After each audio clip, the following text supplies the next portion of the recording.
Welcome to our channel. If you're deciding between a bank and credit union, follow these step-by-step instructions to choose the best option for your needs.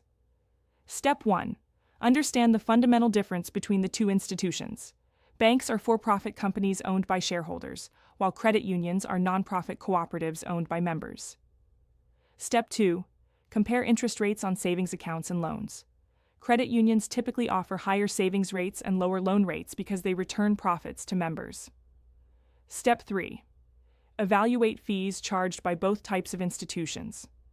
Credit unions generally charge lower or no monthly fees, overdraft fees, and ATM fees compared to traditional banks.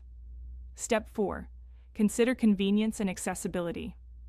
Banks often have more branches and ATMs nationwide, while credit unions may have limited physical locations but participate in shared branching networks. Step 5. Check technology and online banking features. Large banks typically invest more in mobile apps and digital features, though many credit unions now offer competitive online services. Step 6. Determine if you qualify for credit union membership. Credit unions have membership requirements based on location, employer, family relationships, or affiliated organizations. Step 7. Assess customer service quality and personal attention. Credit unions are known for personalized service, while big banks may offer less individual attention but more specialized services. Step 8. Review the range of products and services offered.